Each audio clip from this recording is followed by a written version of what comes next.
think this is a really interesting issue that you're bringing up. I've thought about it a lot because every other therapist, my mental health profession, they buried this idea of trauma, and now every other mental health professional is advertising themselves as trauma informed. Okay, Mhm. so my bullshit detector goes off when that kind of Yeah. thing happens. Like, what the hell does that mean?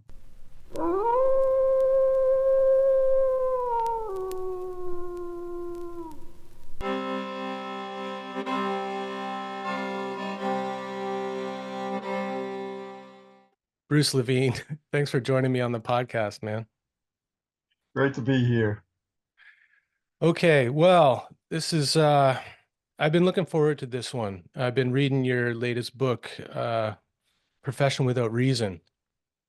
And I got to tell you, I I guess I didn't know a whole lot about the history of psychiatry.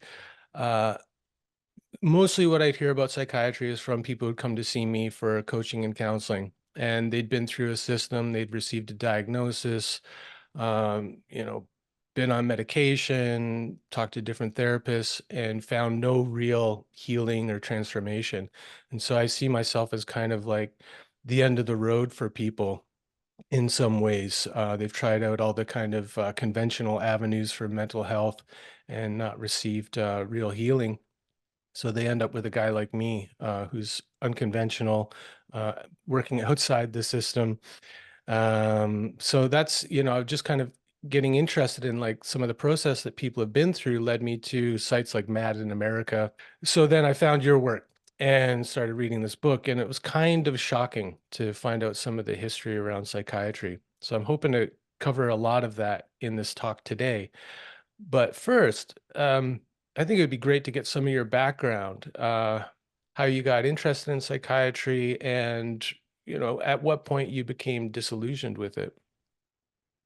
Okay, well, I went to undergraduate. I come from New York City, Queens area. Right now I'm in Cincinnati, Ohio, which I came out here for graduate school. And like a lot of folks, when you're young, you're struggling with your own depression, anxiety, whatever. So you get into psychology. And I was lucky back in that era. They didn't teach psychology in high school, so they didn't ruin it. Like high school has a way of ruining all other kind of topics. So I thought, like, well, this is really interesting. And I also was very much interested in philosophy and politics. And I saw how all those things deeply connected. In fact, some of the best psychologists that I read when I was younger, they were not technically psychologists. They were philosophers, they were novelists, these kinds of folks. So I was interested in that. I go to undergraduate there for psychology there in New York, and it's pretty disappointing. I'm not really learning anything new. I'm either learning stuff that with fancy lingo and jargon for stuff that's common sense, or I'm learning stuff that seems like bullshit. And that's what I'm learning. But so I go off and I grow up working class, and it's like, hey, I don't have that many options. I did really well in school. That was one of the things I could do really well at. And so I think, well, I'm going to go off to graduate school. Maybe I'll learn all the really good stuff there at going off to graduate school, getting my PhD. And it was clear to me that the best way to kind of set yourself up was to kind of get a PhD with a licensed American Psychological Association approved program. So I got into a few of them, and I ended up here in Cincinnati, Ohio. And they have the program there was a lot of these programs are very standardized in terms of you learn these psychopathology classes, adult, child, assessment for adult and children. But the one actually in Cincinnati was a little bit more progressive because there were a lot more clinical hours, there were a lot more internships. So, they gave me a pretty good deal here. Back in those days, people didn't have to be, even in the States here in the US, people weren't on, even if you're working class. I went to a public university, no student loans. Here in Cincinnati, it's a state university, so there's no student loans. So I come out here and I get into it, and for a variety of reasons, I had a lot of incentive to really feel good. If anything, I was biased to like looking at this thing really positively, this whole profession.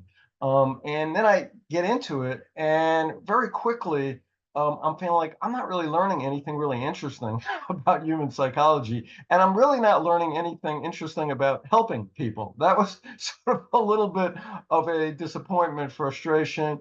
And more to the case, it really got so sort of sad for me that if I had something else better to do, I probably would have left the whole profession. But it was economic times here in the U.S. back in that era wasn't great, and I wasn't connected up that I had many options. And somebody probably would have handed me a job, whatever, being a sanitation worker. I might have left. I might have left the whole profession. But I stuck around, and sometimes you stick around in things and you don't really know why. But it's just like, okay, I got nothing, no other better instincts are telling me what to do. And it became clearer and clearer to me as I stuck around was that, well, I'm not learning anything really great about human psychology, about really how to help people, except for maybe a couple of sort of renegade adjunct faculties had some interesting things to say. But generally, I'm not learning anything great.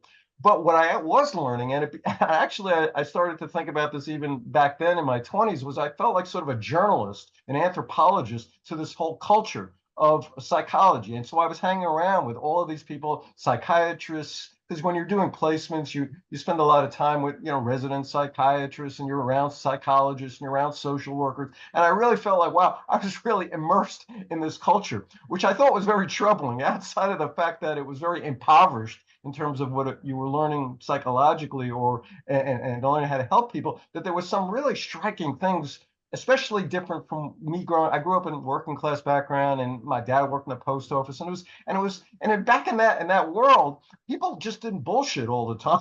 I mean, they got called, or if they did, they were called on their bullshit. And this was an interesting culture where people were going around very inauthentic, changing who they were to kind of kiss the ass of whoever the authority was, and the latest, biggest authority. And there was a lot of inauthenticity. There was a lot of compliance. And I thought, wow, this is really troubling. I mean, because, I myself, I considered myself a pretty compliant student. I mean, I got grades good enough to go to school, but still, growing up the way I did, if an authority said something in a class or anywhere else that made no sense, was illogical, you challenged it. It was like not that big a deal. It didn't feel like, you were this big deal, anti-authoritarian rebel to do that. But in this world, I discovered that was a big deal. So all of a sudden, I'm getting labeled with things like authority issues, issues with authority. I heard that all the time. And it was clear to me all of a sudden I could understand later on when I met patients, psychiatric survivors who'd been through this process in hospitalizations, where if they would challenge anything, they would get more serious illnesses. And it was clear to me, if I said, look, I don't have issues with authority, I just have issues with authority with authorities who don't know what the hell they're talking about. If I said stuff like that, then God knows I would have gotten labeled with some sort of serious mental illness and maybe be kicked out of the program.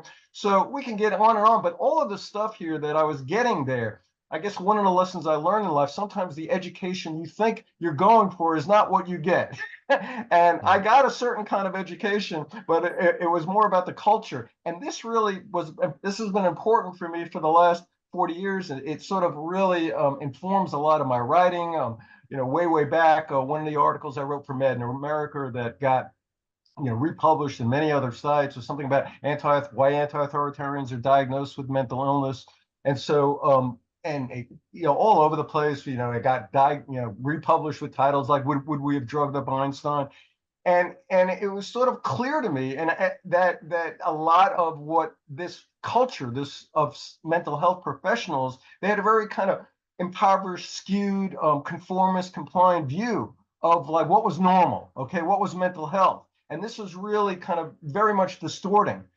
So this gives you a little bit of a background of who I am. It gives you a little bit of background how I move, and I ultimately move into, I finally sort of get this PhD, embarrassed by my profession, hide out in private practice. And then slowly but surely by the mid 1990s, I start speaking out, writing and books, articles, and here we are, we're talking on a podcast. Hmm. That's interesting. I didn't know that you'd come from a working class background. Me too. And there is something about an intolerance for bullshit that you get growing up in that environment. And I think that's led to my own kind of critical look at a lot of things that I see as authoritarian or yeah, like what you're talking about with compliance, like especially when you get into a profession where your livelihood is at stake. Like it kind of requires you to be compliant and just kind of go with the program Right. in order to survive. One of the things you talk about in your book is the role of fear in keeping the psychiatry industry going. I wonder if maybe you could talk about that. Yeah, I think it's just such an overwhelming, it's so everywhere. It's one of those things in the profession and in clinical practice that's so everywhere, people don't see it. But clearly, people have talked about the fact that people's fear, their anxiety about existential anxieties, all kinds of anxieties can lead to so-called emotional, not so-called emotional suffering, so-called mental illness. And you put that in quotes. I will always put that in quotes. We can maybe get back to that later. But um, yeah, that was pretty apparent. I would hope it's still apparent. But what was clear to me was that when people are in these states of severe behavioral disturbances, maybe they're suicidal, maybe they're acting crazy, hallucinating, but frightening for family members, maybe even frightening for themselves, that professionals would be in a position often, and I was in this position in my training, where you would have your job was to evaluate, whether they were mentally ill and whether they were a threat to themselves and others. And no one would really talk about this. Is sort of like you're in a scary role here, because if you like decide like somebody is mentally, if you don't decide the right way, there's all kinds of liability issues, there's licensing issues, and on and on. And so there's a lot of fear that was, I found, incongruent fear. And that was one of the things I saw among professionals. There's lots of incongruencies about inauthenticities about a lot of things, but there was especially so around this whole issue of anxiety and fear. There's a lot of anxiety and fear about being inappropriate. I mean, again, that's another word you would hear all the time. If some poor person out there, trainees, and I worked for a while trying to help young trainees develop as therapists, and they it was so clear to me that once you lost your authenticity, you were impotent, you were of no value. But there was a certain kind of things that you had to learn professionally. And so they were trying to kind of navigate this, like, how could I be a professional here? But they would get, all the time, they would hear from their supervisors and people in authority that they were being inappropriate when they were really just being who they were. And so that you could sort of see then that there was a whole fear about, like, oh my God, if I don't behave in a certain way, I'll be called inappropriate and unprofessional, and that's going to hurt my career. So lots of fears on that level. And so you'd see, and it was sort of sad. I'd see some of these young professionals who I could feel who they were. You could feel their authenticity, and then they would develop I guess, you're a Jungian kind of guy. You call like that. They develop a persona on top of their persona on top of their persona. You don't know who the hell they were after a while, because it was all about fear. Kind of so worried about how they were looking. And of course, these people were worthless in terms of being a therapist. Not that authenticity is like going to be the only thing you need, but it's a necessary condition. Anybody who's going to see any kind of counselor therapist, they want to be able to feel that they're being real and who they are with them. And they would lose that again because of fear. So lots of different dimensions to this fear thing. But I thought it was a really important thing to have a whole chapter about. And, I talked about a lot of these things that you mentioned, you're reading the book there. I tried to make this whole field a lot more interesting, because it become so dogmatic and so boring that's why I use Spinoza as a lens, as a foil. And even back in his era, he was talking about how fear just made people irrational. It made them compliant. It made them stupid. And a lot of, like, what you wanted to do to be a better thinker, a freer thinker, and to be able to help folks was to let go of this fear. It just gets in the way. It gets in the way of your intuition, gets in the way of your critical thinking. It just gets in the way of everything. Mm. Yeah. Well, what I'm hearing in there is that you think it's really crucial that people are authentic, but I think in service to human connection, which Right. is, yeah, one of the agents of healing, right? Is for people to feel like they're with another human being who's listening to them, um, relating to them. So that's where the authenticity comes in, right? Because Right. You're authentic depending on what the role. So right now you're in the role here trying to draw out who this Levine guy is to an audience that doesn't know who the heck I am. And so you're being as authentic as you possibly can be, but within this role. Okay. And so that's what you're doing. Hopefully that's what wholeness, individuation, whatever you want to call it, is about across the board, that you have different roles in life, but you want to be authentic in these different situations. hmm Yeah, like even if you have a persona in a particular role or situation, that persona is still reflecting an authentic self. It's just an Right. aspect of a larger self. Yeah.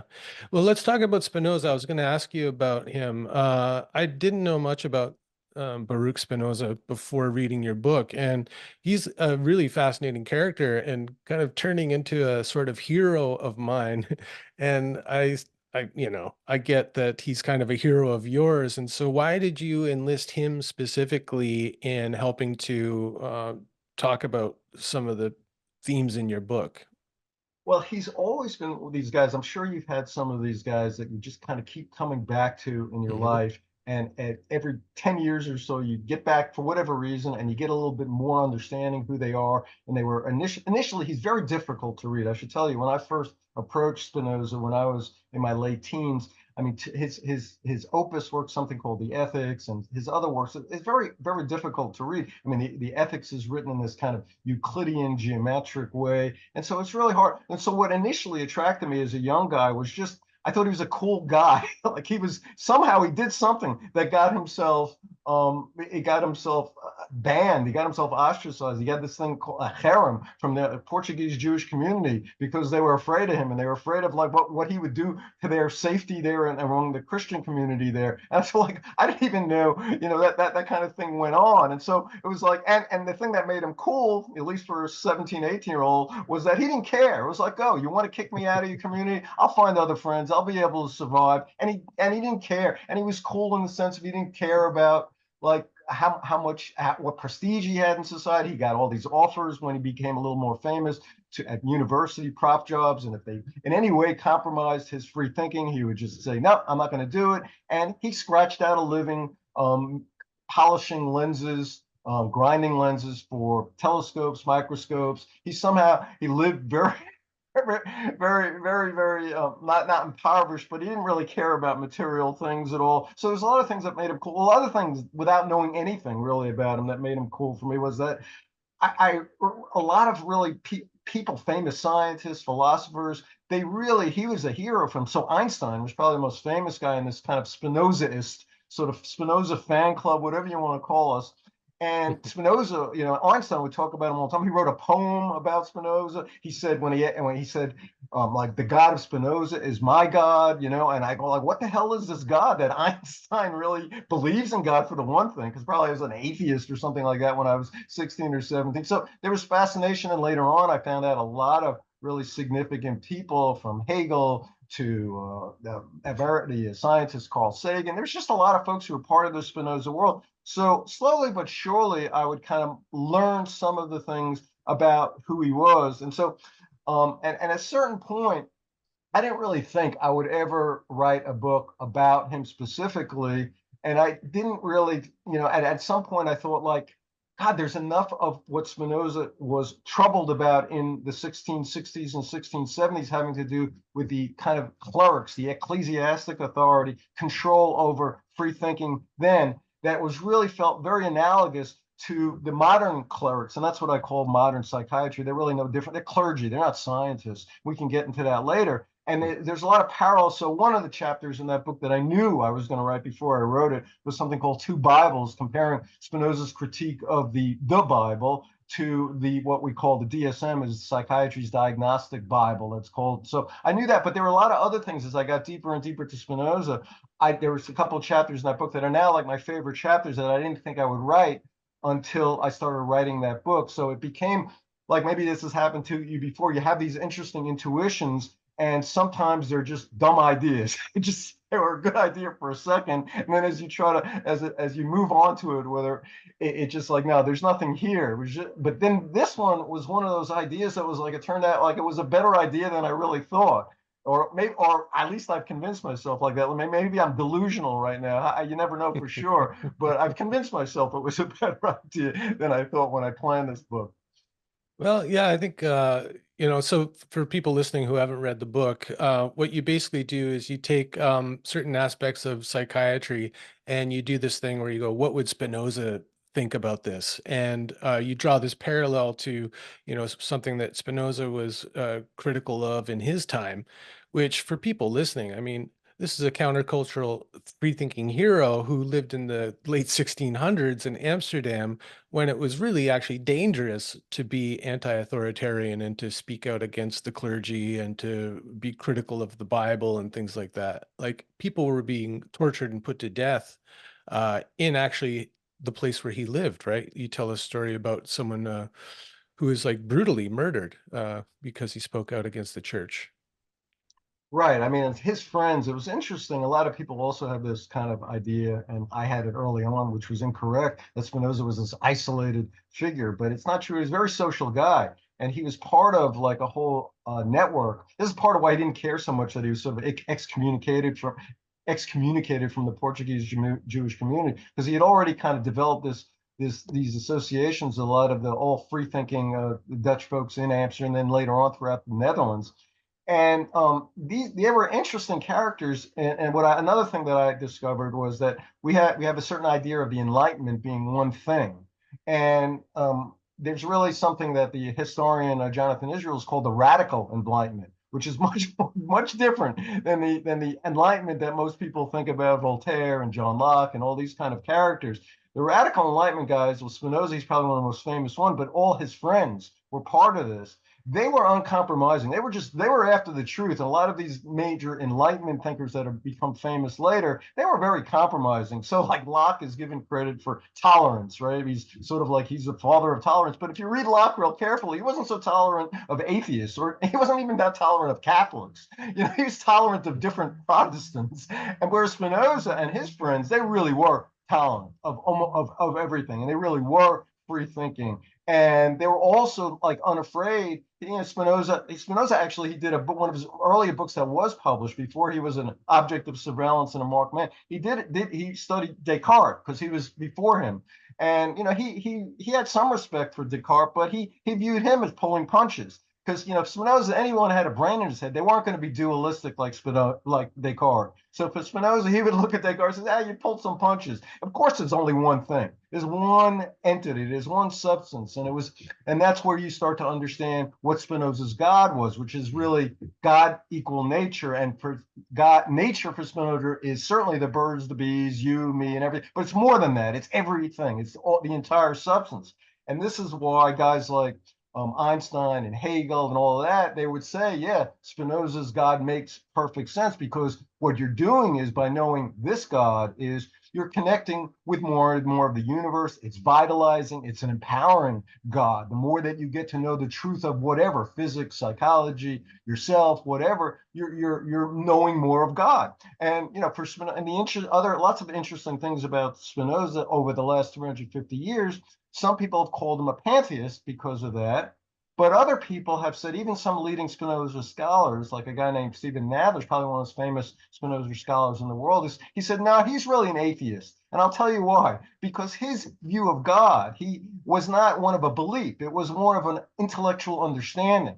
And so he had nothing to do with worship. And so that's what theism is. And then still other people say, like there's the German poets like Novalis, who would say he had an intellect. He was intellectual love of God was just like he was over the top in terms of how much he talked about his love of God. He talks about that all the time, his intellectual love of God. So depending on language, depending on your view of God, depending on a view of things, there's a lot of different ways that people will classify him. And that's one of the fun things for me, is that he's really, you can't classify him. If you start to, when you get in a discussion like we're getting in now, really is you're trying to understand really what he thought, and how you think about what he thought, and you're not wasting so much time with these kind of labels and these classifications.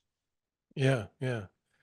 It's like antithetical to the idea of free thinking in the first place.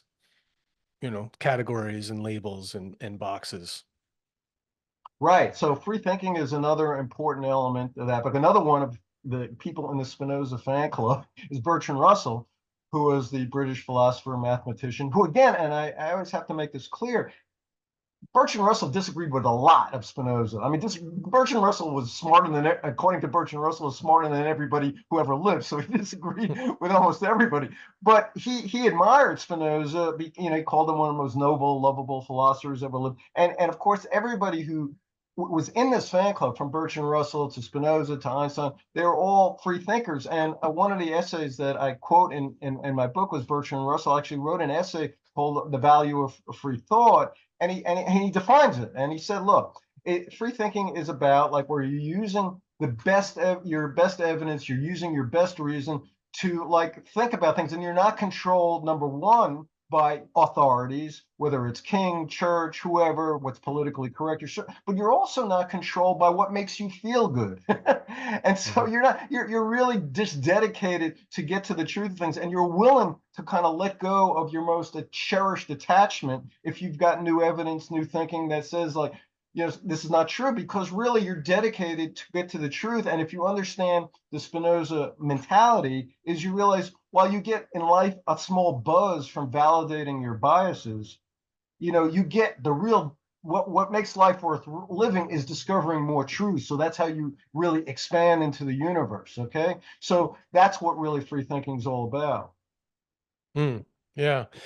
That ability to tolerate like ambiguity or uncertainty is kind of key in parallel to psychiatry, and how you talk about a lot of the diagnoses and psychopharmaceutical uh, application is actually to relieve people's tension and fear.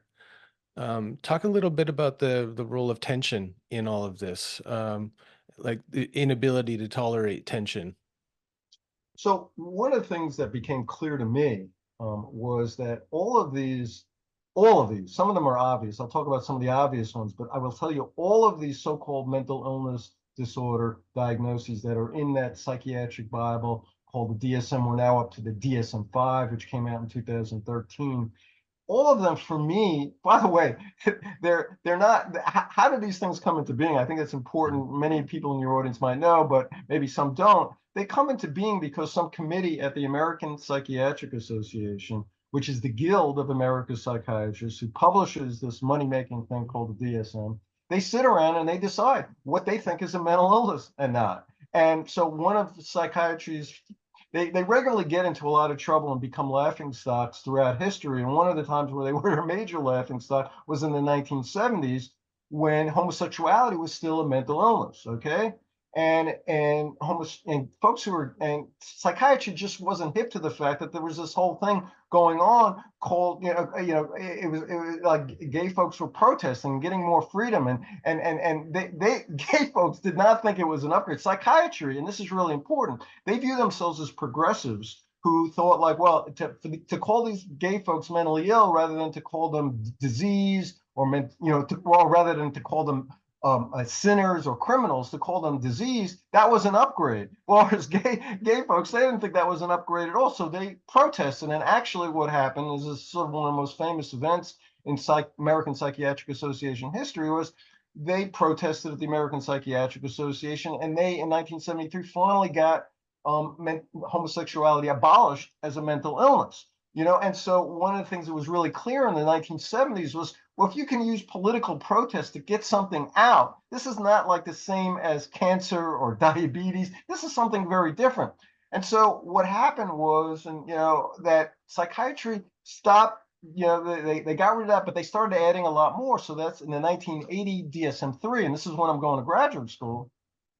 They start moving in on kids. Now, I don't know if they consciously sat around and said like, well, we don't have to worry about 6-year-olds and 9-year-olds protesting at our conference, but they started to really pathologize more and more kids. And that's where you have things that come in called oppositional defiant disorder, ODD, where the symptoms are often argue with adults, often refuse to comply with adults. This is where ADHD comes in. And clearly, when you see all of these things, you recognize that what creates something as a mental illness for these guys at the American Psychiatric Association is something that creates discomfort and tension for them, some behavior, some phenomenon that's creating discomfort for them. And they're perceiving that, yeah, in a classroom, these little kids, they're stubborn or they're not paying attention, they're going to create some discomfort. And so really what you see is, if somebody's being perceived by them as creating mild discomfort, then they're getting a mild mental illness. But if they're being perceived as somebody who creates major discomfort, so like let's say somebody's talking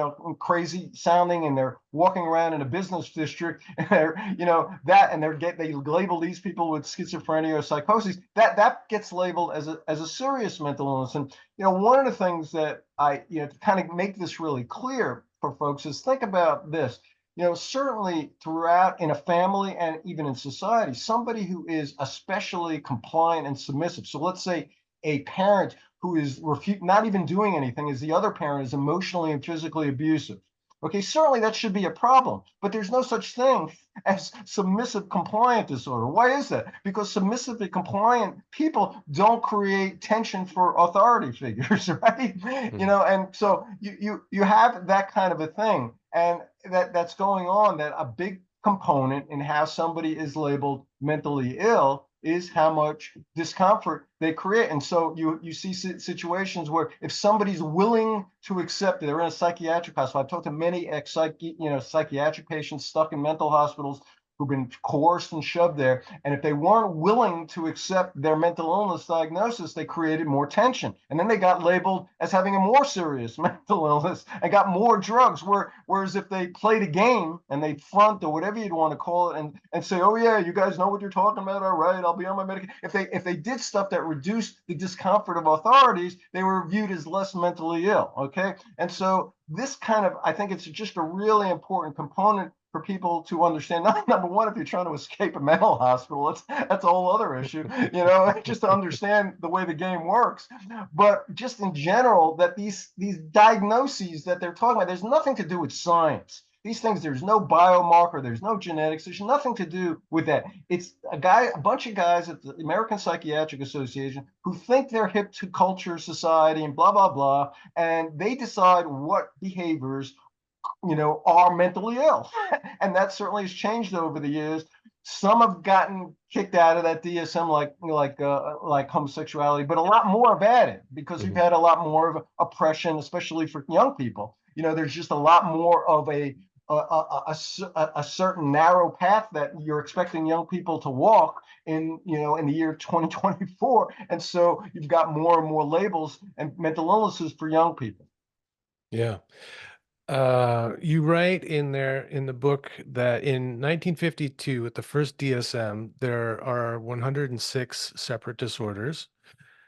DSM-2 was published in 68, so 12 years later, 15 years later, something like that. It has 182 disorders. DSM-3 in 1980 has 265 disorders. DSM-4 in 1994 has 410 disorders. So they're increasing exponentially.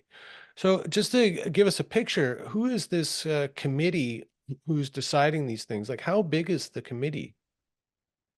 Well, the committee, I can't give you the exact number, but what I can tell you, there's task force directors and there's people on committees. At the American Psychiatric Association, each one is assigned to a different pathological group: affect disorders, psychotic disorders, kid disorders, all that. But we know that each one of from the DSM-5, DSM-4, DSM-3, about 60% of the people on these committees have financial ties to drug companies.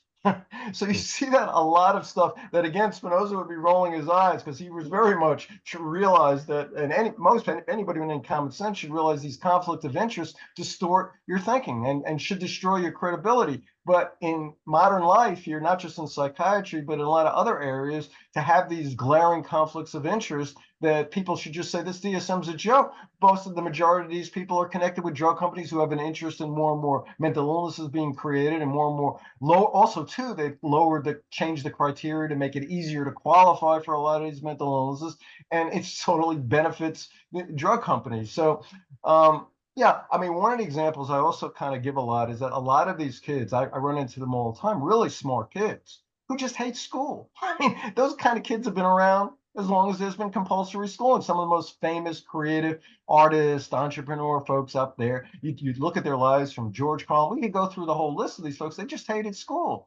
And back, say, over 100 years ago, it was no big deal if a smart kid hated school. I mean, and for some folks who had a family farm, they were happy. They weren't going to go off to college. We wanted the smartest kid to stay on the family farm. Nobody was dragging them to the psychiatrist to get them labeled with ADHD and getting stuck on amphetamines. They weren't doing that. But nowadays, as the whole sort of economics and society has changed, you've got parents who are terrified if their kids don't go off to college, right?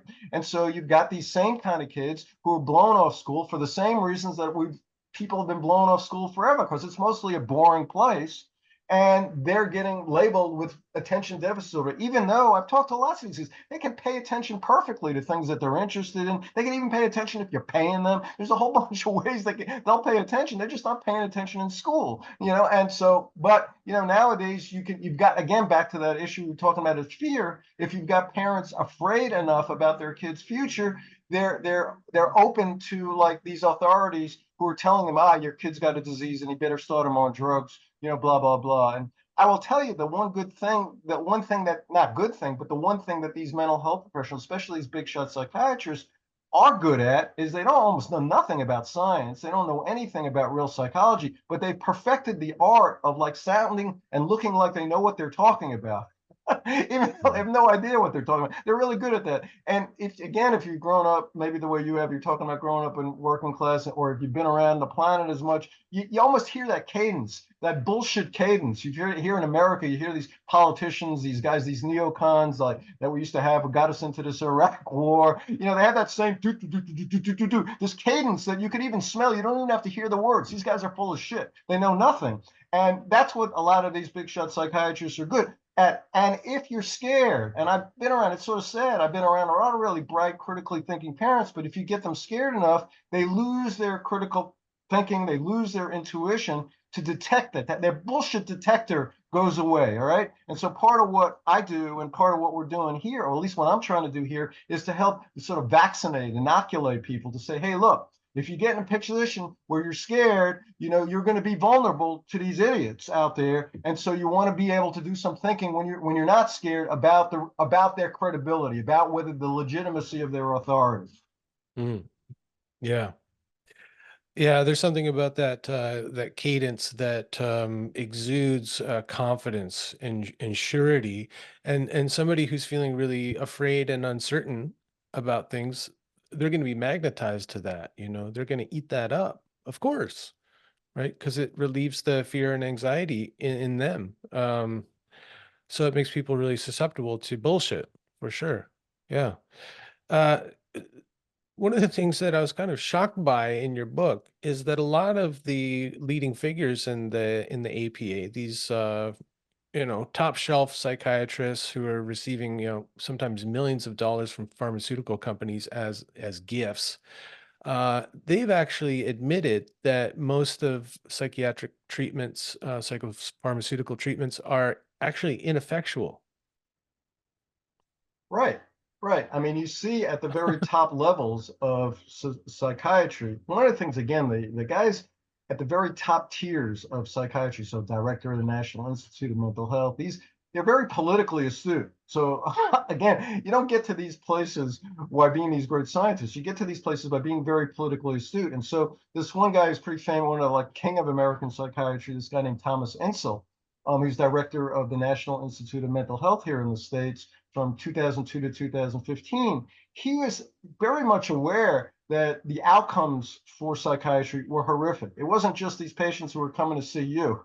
It was like, overall, their outcomes, he used words like, over 10 years ago, to bleak, abysmal. And he was talking about morbidity rates, hospitalization, suicide. And so, and by him talking about that, it opened it up for the mainstream media to even talk about. So New York Times in 2021 was taking a look at, saying, look, if you take a look at anxiety, depression, substance abuse, we've had more and more treatment, more and more people on these psychiatric drugs, and the outcomes are going in the wrong direction. And so psychiatry is well aware. What they often do is the truth comes out, they kind of don't talk about it, and then the more politically astute ones realize, if we don't sort of address this in some sort of way that maintains this institution, we'll become a laughing stock. And so that's what people like Incel do. And so what they're doing right now is they're preparing folks for the next wave. So you heard about how awful the old antidepressants were in the 1970s, 1980s, when they were preparing everyone for these SSRI, Paxil, Prozac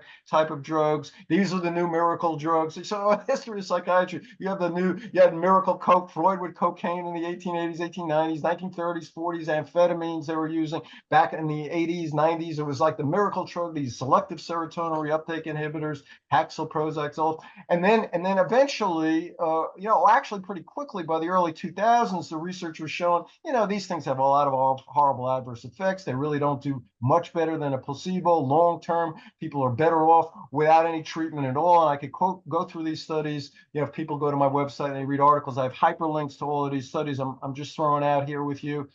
And then eventually it was like then they get ready for people for the next stuff. So now guys like Insel, he wrote a book in 2022 and he's talking about, yeah, all of our treatments are not really working that great. And so what are they doing? They're getting us ready for the next wave. And pharmaceutical companies have they made billions and billions of dollars on these Paxil, Prozac type of drugs, but they don't really have a lot of new ones in the pipeline. And so a lot of what establishment psychiatry is turning to other things. So that's part of why they're trying to sort of co-opt psychedelics, which I know is a kind of significant interest and concern and worry of yours, which it should be, is because that's where they're going for, because they realize this stuff has a kind of popular allure, psychedelics, and people, and they're going to try to kind of move into that world. And so that's where they're going. So that's why they finally admit things, their crappy outcomes. They've admitted now their biochemical theory of low levels of serotonin causing depression is not true. They finally admit things that researchers have known 20 years ago, because they're getting us ready for the next wave of stuff that they can seize control over. Mm-hmm. One of the things that I'm struck by is just the sense that psychiatry is kind of a front for a very sick society. Like it's a kind of a coping mechanism. If we keep just making people, I don't know, numbed out. I mean, obviously it's not even working, right? Because anxiety rates are going up, suicide rates are going up, addiction is going up, all of that, markers across the board. It's not working, but it's a kind of it seems like a denial that the actual root cause of the problem is the sick society, and lack of social support and all of these different factors. Uh, do you have a sense that at some point this is going to give and we're going to be forced to look at the root causes of all the mental health issues that people are experiencing? Well, what was sad for me, and some people ask me, like, well, why did you even go into the psychiatry and mental health? And I say, when I went into it when I was a young guy, it was only half screwed up. It was half pretty cool. And that part that was pretty cool is that you had a lot of folks who were significant figures, people like Eric Fromm, who were talking exactly what you just said here. He wrote a book about the Sane Society in the 1950s, talking about the fact that he was worried about psychiatrists, psychologists, psychoanalysts are just trying to help people adapt to a sick society. Other folks, Kushmatori, a lot of people had famous quotes about, like, it's no great thing to be adapted and adjusted to a sick society. So this was in the air in the 60s, 70s. This was really a troubling thing that was what psychiatry was really all about, sort of an agent of social control, kind of help people, or force people or coerce people through drugs and other means to adjust to a basically sick society. And this was not, it was not, I wouldn't say mainstream, but it wasn't really totally pushed to the margins. A lot of people were thinking about this issue, and it got completely pushed to the margins when psychiatry went to bed, with drug companies really heavily in the 1980s bragged about this. America itself became, and a lot of the rest of the world became, much more authoritarian societies, okay, in the 80s, 90s, whatever. And so this whole issue that you just brought up, which was obvious to a lot of people back in the 70s, which is now even more the case now, it's being shoved to the margins. And so that's the concern. There's multiple concerns about having psychiatry being involved in something like psychedelics or microdosing. But one of the obvious major concerns is, what are they going to try to use this stuff for? They're going to try to use this stuff to help people adjust. This is what they've always used their drugs. They've tried to get people to comply and adjust. They view things like anxiety, depression, substance abuse not as some evidence that your soul's in trouble and it's crying out, and maybe it's a cry for help here and you need to do something. They view them as symptoms of a disease. And their job is to, like, shut them down, get rid of them, amputate them, whatever you want to do it. And that's that frame of mind, that mentality, that's what they're taking to microdosing. That's what they're taking to even to a lot of other things. And it's sort of sad, because I think a lot of folks, well-meaning people we can talk about, are very excited about psychedelic assisted therapy. But these are folks, some of these folks we can talk about who are pretty significant critical thinkers and about a lot of other areas of life, but they don't know the darkness of like how psychiatry, what they've done historically. And so I know, Mm. people are talking about, I know Michael Pollan's talked a lot about trying to find that we need a good, a trustworthy cultural container for psychedelics. He's used that phrase a lot. And as smart as he is about a lot of things, and he is a smart guy about a lot of things, I'm not sure that even he really sees the darkness of what psychiatry has done to lots of things. They've co-opted, colonized, whatever words you want to use, and taken a lot of things. And basically, with this idea of like, how do we adapt, comply? Because we're healthy, we bought in, we totally accepted this insane society that's alienating, that's objectifying, that's manipulative, that's this whatever you want to call this consumeristic culture. We bought into it, and we're gonna, there's not, and we'll just try to help everybody else with whatever means possible, including psychedelics, to do the same thing.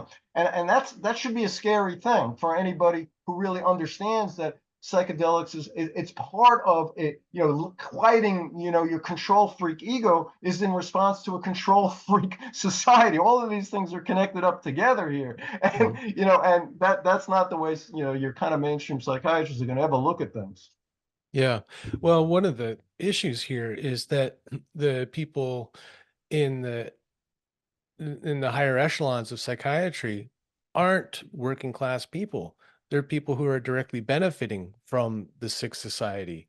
And so it's in their best interest to keep the machine humming along, right? Right. That's when you take a look at all the kind of reasons that psychiatry has maintained its status, despite the fact that it's gotten everything wrong. I'd be hard pressed to say anything in my whole lifetime they've gotten right. Their biochemical theory is wrong. Their DSM has been declared invalid. In fact, INSIL tried to get rid of it back in 2013.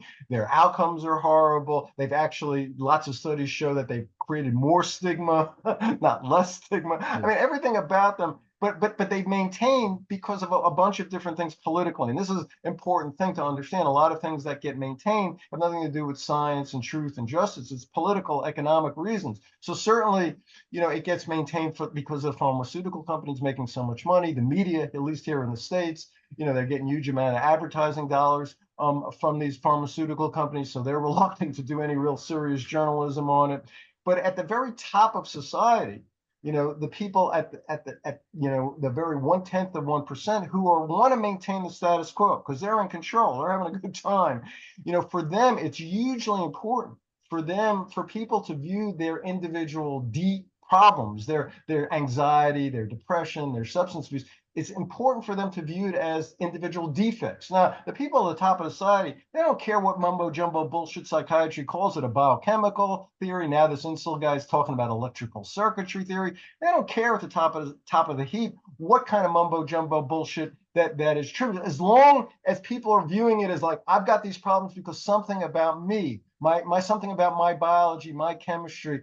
And this is one of the other reasons why I brought Spinoza. I thought Spinoza had something to say here about psychiatry, because this is very similar to what was going on in the 1670s, 1680s. It was like the symbiotic relationship back then was one between the clergy, the organized churches, and the monarchies. And so the monarchies wanted to stay in control. They wanted, they liked the church telling these people that they were miserable because they weren't going to church enough or something like that. And so it was, again, an agent of control. And so there's a lot of different kind of political, financial reasons that maintains this psychiatry, even though it's been, in terms of outcome, in terms of every kind of scientific measure, a total failure.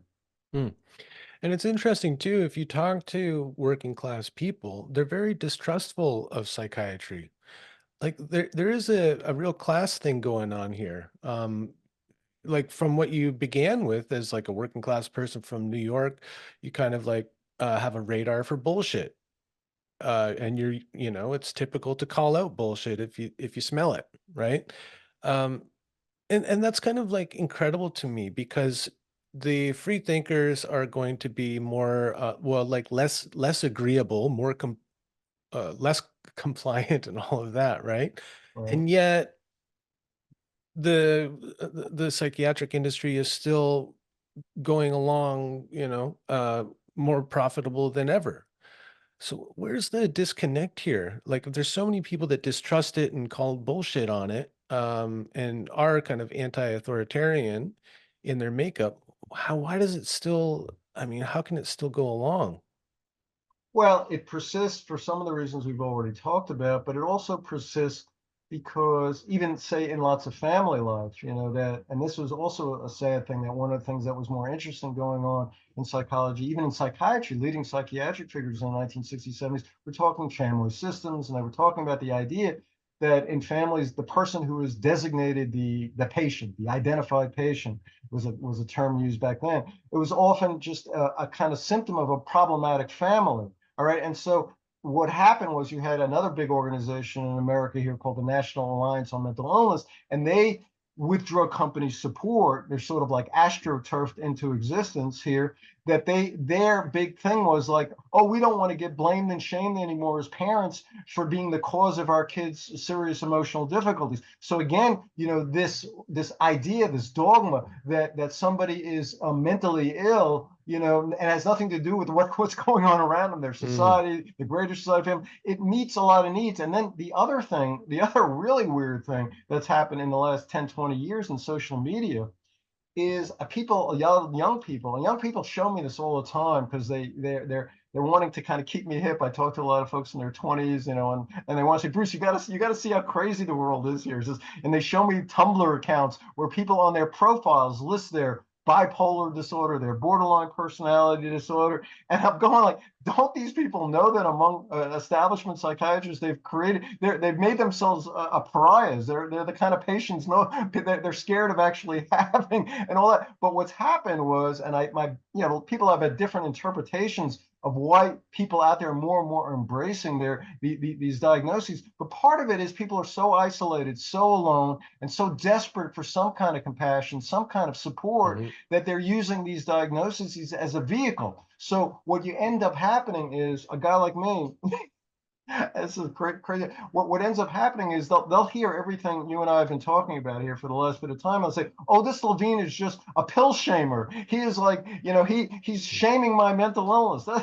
That's what they're going to hear. And a lot of, again, the people that you were talking about, the people who the more kind of elitist, there's a kind of anti-authoritarian left that I write for, places like CounterPunch. This anti-authoritarian left was Eric Fromm, was much stronger in the 1970s, 1980s. But the more what I call faux left, the kind of, in the States here, there's National Public Radio. This kind of, I don't even call it left. I don't know what you call it. That group of people, that's their religion. Psychiatry is their religion. mhm, And to like say what they're hearing a lot of times when people are criticizing psychiatry, they're hearing somebody, having no compassion for people who are having emotional suffering, and or maybe they're even hearing us as being anti-science. And this is really sort of sad and tragic because the people in my orbit, Mad in America, you mentioned that before, which was created by best journalists in the world talking about mental, these issues we're talking about, Robert Whitaker and other kind of critically thinking psychiatrists. These people are more committed to they're more committed to science than anybody I know. All right,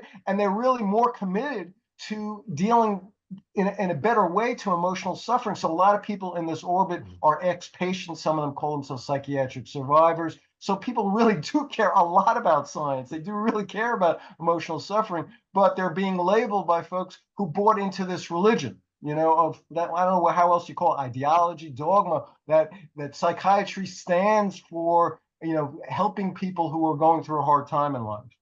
mhm.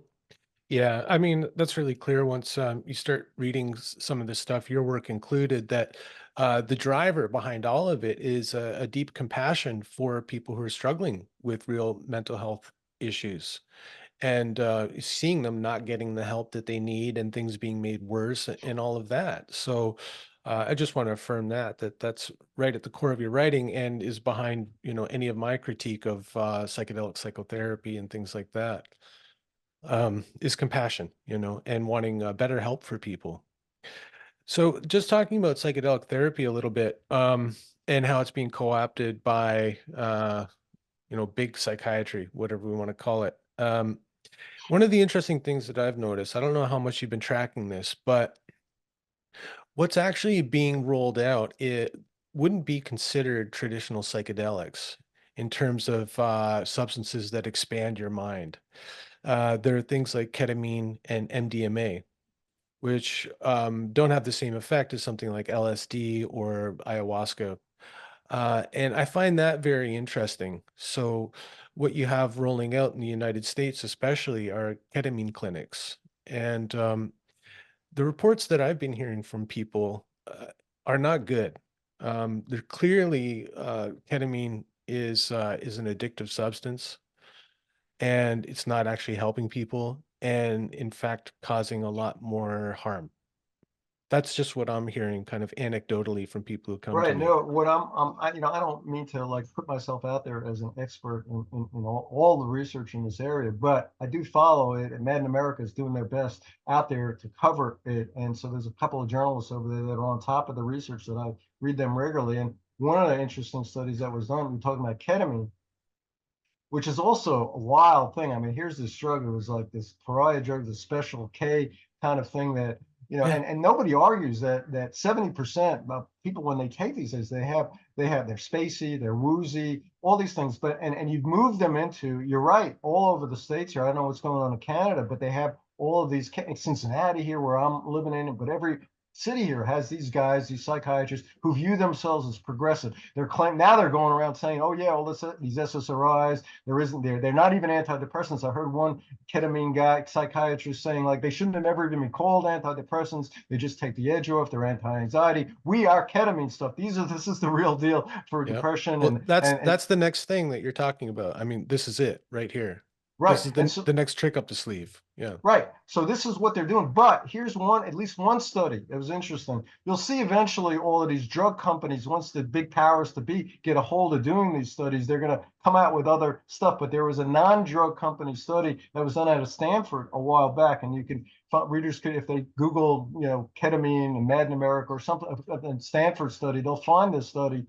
And where they took what they did was interesting. These guys they gave people ketamine, and they also used another, and what we call an active placebo. So many of these drug company studies are horrible because it's easy for people to penetrate the blind because they use a sugar pill or something like that, and so they're not even real science. They're not really Yeah, randomized controlled double people blind. because people don't feel any kind of effect, and they go, Right. well, So there's obviously no nothing's kicking in. Yeah. nothing, so they're not blinded. But in this particular Mhm. study, they used another kind of anesthetic. So they actually tried to create an what we call in science an active placebo to make it more difficult for folks to tell whether they're getting ketamine or not. And there was no difference at all. Okay, so there wasn't any kind of therapeutic effect when you with ketamine. And in other words, if you could figure out a way to create those same kind of adverse effects as you do with ketamine, even by knocking somebody over the head with a 2x4 and getting them woozy and goofy or whatever you're going to do, you're going to get that. So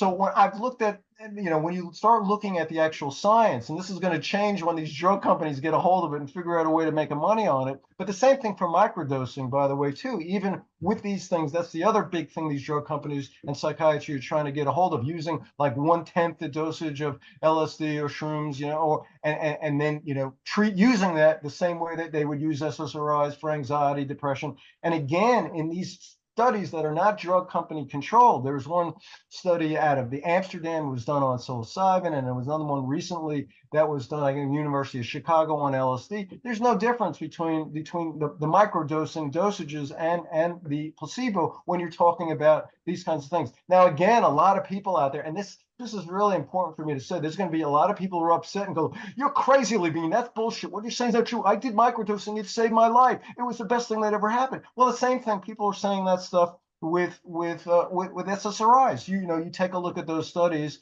that were done. So about 25 to 35% of people, report positive benefits to these SSRIs, which is about the same as placebos. Okay, so you're always in the whole Mhm. history of these emotional suffering, especially something like depression, whatever comes down the pike, you're going to have these people who are like wildly excited testimonies about these things. And then it turns out these things really don't work in a scientific way. And then it turns out they all have kind of horrible adverse effects and so on and so forth. So this is the whole history of psychiatry.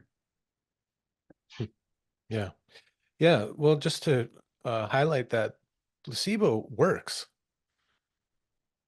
Right, right? So of right, course people feel a good effect. I mean, you right. could it's something like if back in the old days, you go to the medicine person and they give you a mantra or a spell or a little ritual to do, that's going to have a beneficial effect for you because there's something about, I think, being proactive toward moving toward orienting yourself toward health or wellness and doing something about it every day that is part of the placebo effect. And that can take so many different forms.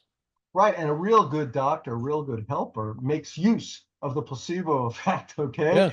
And so, like one of the things that's really sort of, I don't know what you call it, tragic, ironic, sick about modern medicine here is that it's not unethical at all for psychiatrists to take lots of drug company money. Now, the 75% of psychiatrists in America take something from drug companies. That's not unethical. But what is unethical, it seems, is like for them to like use a sugar pill placebo with a little kid, and tell them, okay, this is a magic pill and it'll take your anxiety away. Which maybe that in certain circumstances, who knows, that maybe an okay idea, maybe thing to do. And the interest of placebo, the study, a guy named Irving Kirsch has really studied placebo a lot, and he's the guy who got famous for using the Freedom of Information in the U.S. to get all the SSRI studies, and found out that overall they're clinically negligible. But he studied a lot of people who are really interesting, have really studied like how do you make a placebo more powerful, what color of the pill, how big it is. And we know, for example, if you ask people about their expectations and they have super high expectations about something, that's going to affect the results of these studies. So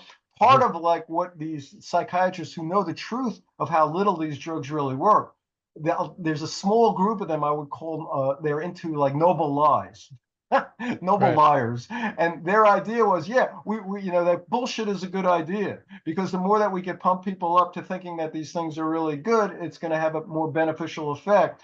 And for me, given the adverse effects of these drugs, and given even with your pumping them up, it's very debatable. But that's one of the arguments that some of these very few of them, most of them, they still believe these things actually work. But the people who really know the science, some of them, believe in the so-called noble lie that it's a good idea to tell folks. And I guess if something wasn't harmful at all, like it was a sugar pill, maybe you can make more of a case for it. But there's a lot of awful adverse effects, including severe withdrawal, sexual dysfunction, a lot of bad things around these SSRIs that make that noble lying a little bit more problematic. Hmm. Yeah, the noble lie to me sounds a lot like it's for your own good, Right. right? Like, well, yeah. You said that there's three noble lies in psychiatry. What are the three?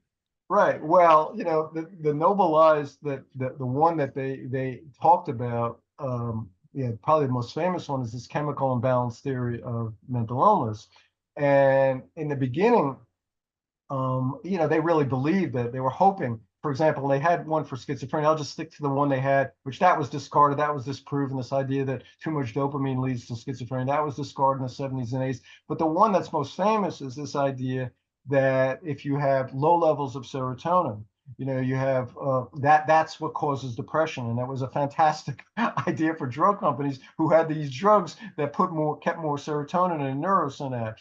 And so in the very, very beginning, there were folks who thought this was an interesting theory. It wasn't a lie. But by the 1990s, it was pretty well established in scientific studies that that people's serotonin levels didn't have anything to do with whether they were depressed or not. And so a lot of these psychiatrists and even a lot of GPs still bought the bullshit, because where they learn about drug, most of these people, they actually, the way they learn about these drugs is from drug representatives. So they Mm. didn't even really know the truth. And I don't know if a survey even today would tell a lot of these doctors, if some of them would still believe it. But by about 2010 or so, a lot of the more politically astute, hipper psychiatrists knew that there was no such thing as a chemical imbalance of depression, that it was a discarded, disproven theory.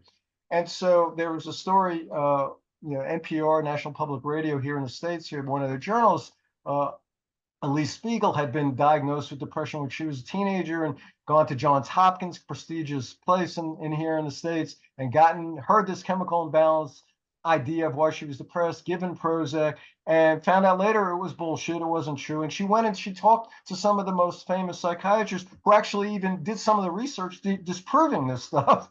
And they would say things to her like, well, we thought we didn't really want to speak out too much on this because we thought that people would feel better about being depressed, that they would have less shame about it if they thought it was this chemical defect. And it would make it more likely that they would take their antidepressants because they would wanted to believe these antidepressants were so safe and effective. So that was, one of the probably the most famous kind of noble lies. Another noble lie I talk about in that chapter there was the whole idea of the DSM that we've touched on a little bit earlier, the Diagnostic Manual of Psychiatry. Again, by the early 2000s, people have challenged the validity of this DSM for years, that it was just bullshit. It was just psychiatrists calling people things that they thought made them uncomfortable, giving them a disease. And they and by around so psychiatry kept on changing this DSM to try to make it a little more scientific looking. And so the DSM-3 that came out in 1980, they had these behavioral checklists. And so they just assumed, well, at least it's going to be reliable. We have these checklists here. And so people just check off symptoms and all these mental health professionals are going to agree. And it turned out they don't, not only is the thing not valid, but it's not reliable. It turns out like when people go to different psychiatrists, they have different interpretations of what a bizarre delusion is or what any of these things are. So it's a totally pseudoscientific. It has nothing to do with science, this thing, this instrument at all. And a lot of the big shot psychiatrists, even like I was mentioning before, Thomas Insel around 12 years ago, the former director of the NIMH, he said, like, we got to jettison this DSM because and look for some other classification thing. And he's backed off on this stuff here. But a guy who was task force director of the DSM-4, we're up to DSM-5, but the DSM-4 task force director that came out in 1994 is a guy named Alan Francis, who became a mild apostate psychiatrist when DSM-5 came out, and he was excluded from the process. I guess he was insulted they didn't exclude him. So he started to really insult the whole DSM. And he started to say things that he should have said way before. And he called these diagnoses bullshit. And he actually used that term. But he would say the noble lie was that these were explanations that helped some people. So the idea and you talk to people all the time that they're feeling all messed up and screwed up about something, and then somebody comes along and tells them, "Oh, here's your diagnoses." And for a while, not very long often, but for a while, that makes them feel better that they have something, and maybe there's some cure for it. So there is a noble lie that these diagnoses are, really scientific.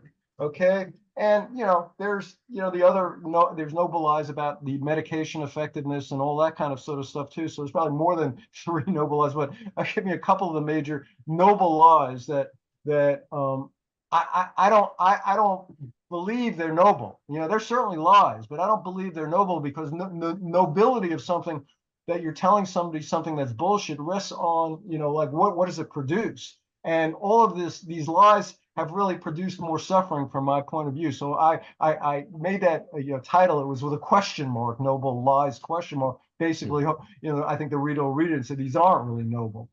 Mm. One of the arguments made for diagnoses, and I think you touched on it here, is that they can be like functionally useful in helping to identify a set of symptoms. So it's a way to communicate about something that is really intangible in some ways, right? Um, Now, do you agree with that, it's a matter of like how literally or seriously we take the diagnoses, how much we're kind of constrained by it, but that it could be perhaps useful just as a way to kind of demark a set of symptoms? Well, that's a great question. And, certainly if I'm talking to somebody and they're using they're talking about like ADHD, this is like an ADHD kid. And we know these things are not medical, they're bullshit. All the stuff that we were talking about with ADHD is, but they're simply trying to quickly communicate as quickly as possible to me. This is the kind of kid who's not paying attention to authorities out there. But the problem, what happens in our society and certainly in the medical profession, these things are taken very seriously, as being real disease designations, which ultimately leads to real drug treatment. So you label a kid gets a label of ADHD because they're bored in school. They're next thing they're on amphetamines, right? So that's part of the problem. There is some, there is some kind of usefulness. Like, so for example, to talk about somebody, I mean, some of the Jungian personality, somebody's more extroverted, more introverted. These things are useful. They give you sort of a sense. If you told me, Bruce, I was introverted when I was young, and now I'm more extroverted, that's useful communication of what you're all about. So these things can have some value, but the problem is once these things are, the medicalization of them is taken seriously, they create a lot of problems for me. Hmm. Not only in terms of creating more medication, they also create more stigma. I mean, one of the sort of really, I don't even want to use ironic, I don't know what the tragic is the right term. I don't know what the right term is, but this idea in psychiatry here is this idea that certainly if we medicalize people who are having these serious emotional difficulties here, then and they're viewed as a disease like any other. If we're going to view their depression or even their psychotic behavior as a disease like any other, that's going to create more tolerance. That's going to create less stigma. But the empirical research shows no, it's just not happened that way at all. It's not happened that way at all. That what's happened is that when you do studies and people come to the conclusions, they've been told, for example, somebody's behaving in this kind of crazy sort of chaotic way because they have some brain disease, and it makes it more likely people want to stay away from that person, as opposed to if they're told that they're going through some crisis, some trauma, some things have happened in their life here, and a non-diseased explanation of their phenomenon is actually less stigmatizing. We know that from the actual empirical research, and it should be common sense too, but we know it actually from the research. Hmm. Well, we have gone from mental illness being stigmatized in society to the point now where a lot of it is taken on as a kind of badge of honor to wear your diagnosis on your sleeve. There's a trend on TikTok where people are showing their morning meds that they take. Um, and so, like, in some ways, the diagnosis is a way for people to, um, I don't know, to kind of abdicate responsibility to the condition or something. Like, I hear people say things like, "Oh, that's just my BPD." So it's serving a kind of function for the individual as well that from my point of view isn't helpful. It limits that person because they become identified with the diagnoses, and it becomes a way to kind of explain, whatever's not working in their life. I agree. I mean, I don't, for me, my guess is you're on the same page with me on this, but I think if we're going to try to help people and we want to help ourselves, we want to be more empowered versus disempowered. Mm. Okay. And so, yeah, there's a lot of things in life that, if you throw out nowadays, you throw out these diagnoses, you get a certain degree of attention. You get maybe some people will give you some more compassion, and Or maybe you get a pass. and you get a pass, maybe what you're saying. But at what price? That's what the people need to ask themselves. Think about the price that you're paying for that. And I've talked to a lot of people who like those initial deals. They said, like, I couldn't resist the attention, being affiliated. I mean, some of these people join these groups online, they're alone, and now they're part of a borderline group or something like that. And so they like it. And then down the road, just like these drugs that maybe feel good. I mean, cocaine feels pretty good right away, but down the road, people go like, wow, there was some downside to this thing here. It would turn out it was disempowering, when you become addicted to something. And so I think that's one of the things that you'll see. And more, I think I'm talking to young people who do see this kind of, this blowback that what ends up happening Mm. to them and their friends, that, yeah, they've become disempowered by this thing. And that doesn't ever seem to be a good idea for me. Mm. Yeah.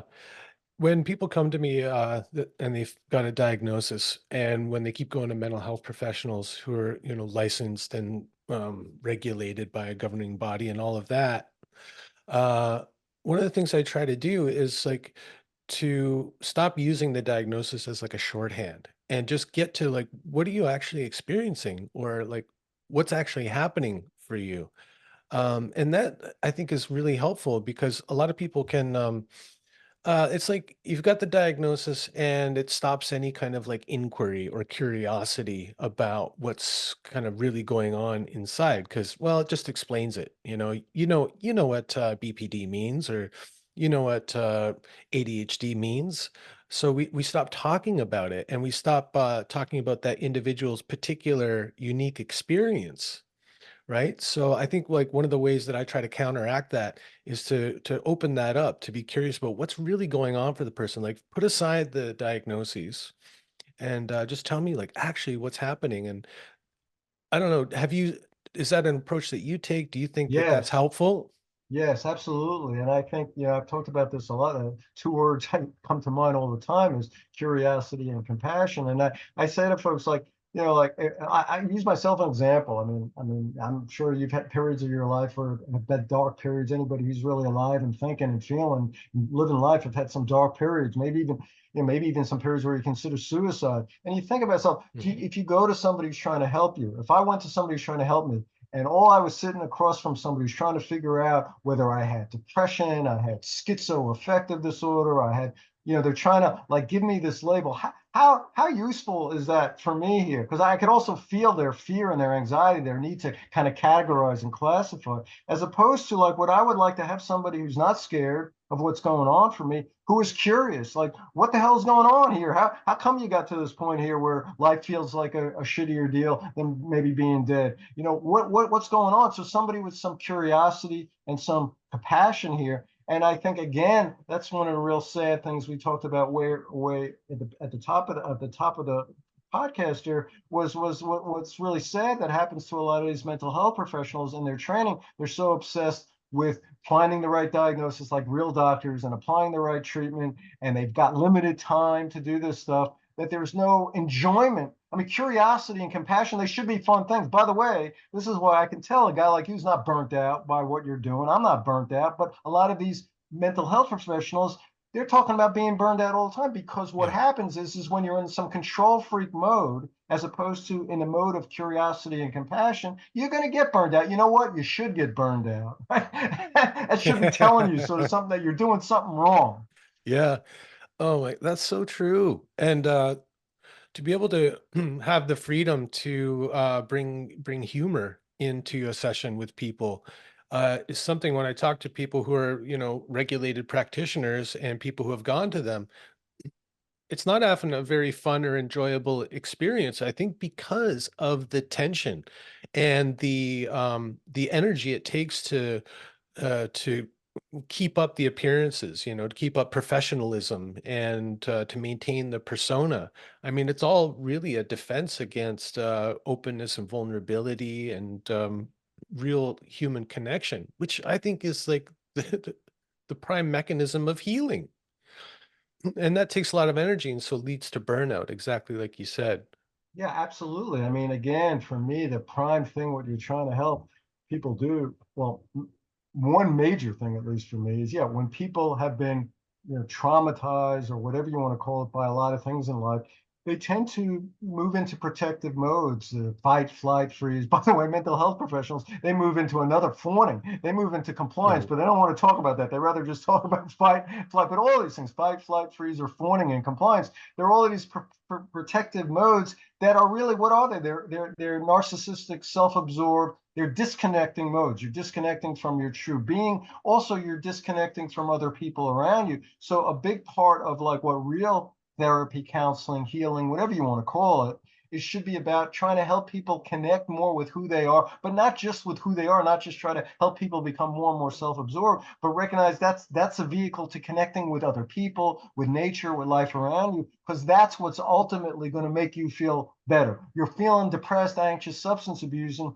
probably because you're disconnected from a lot of these things here. And so my job here is to kind of help you sort of see how that's happened, but also too to try to help you connect, which means some ways in a professional way, helping them connect better with another person they're sitting across, this therapist, this healer. Mhm. Yeah, some of that fawning. Yeah, I've never thought about that. That a lot of these therapists fall into fawning due to their own anxiety or fear in that situation. But another problem here is that it's really tied up with the therapist's livelihood. So it's in their best interest to maintain a good enough relationship with the patient or the client, which would keep them maybe from being fully honest with the person about talking honestly about how they're experiencing the person or what they're seeing, in the person's blind spots. And so they're going to withhold their kind of honest reflection because they don't want to upset the patient and have a rupture in the relationship, which is a lost client at the end of the day. So it's all, for me, part of the problem is that it's all wrapped up in capitalism. Well, that's a great point. And it's funny, you say that because in my early days, when I was first moving into private practice, I felt that deeply. I felt the financial exchange and how deeply problematic that was in therapy. And it was one reason that I was thinking, like, I don't know that this is really a good idea. And maybe I've maybe I'm delusional here in terms of how I've sort of worked this out somewhat in my head. But I think part of the really scary thing for a lot that was frightening for me was it seemed like most mental health professionals didn't even have any angst about exactly what you were talking about, that there's this dilemma here that you Mhm. are like in this financial relationship with this person here, and there is, they are, in a sense, you could call them a client, but they're also a customer. And it's like, how do you navigate that in a way? Because it's in your financial interest, I guess, to never lose a customer. I mean, if you're looking at this totally capitalistically, and so at some level, is your morality, is your ethics, is your soul strong enough to overcome your own like sort of capitalistic needs within? I mean, these are tough things that I never heard ever discussed in any Yeah. kind of professional training program, but it feels to me like this is a vital discussion that needs to be had. Oh, totally. And just think about how much therapy costs these days. I had a client tell me fairly recently, I think you're charging too little. I said, well, I don't know. I kind of base this on certain factors for myself, like the kind of, I live a simple life. I don't need a lot. And so that allows me to keep my rates low and all that kind of thing. But I just did a kind of cursory survey of what other counselors are charging. And it was double what I charge. In Canada, the going rate was $180 an hour in some cases, which is a lot.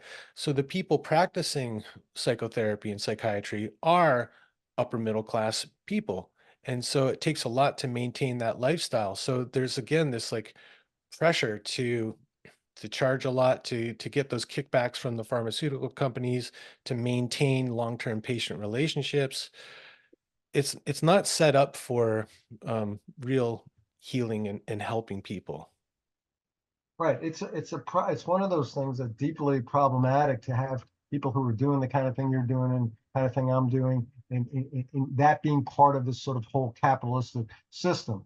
And there's other people out there, other folks out there who are like having to work against themselves financially to really be good at what I mean. A good auto mechanic out there is working against themselves financially, too. Like they're trying to like not rip you off for as many things as they possibly can here, so there's people out there who their soul is strong enough to not allow their financial need to like make them scammers, but what frightens me is like if you're not even hip to this kind of discussion that we're having, and you're just kind of avoiding it, you're definitely going to be doing a lot of problematic things because you just don't even want to deal with these difficult realities that you and I are talking about right now.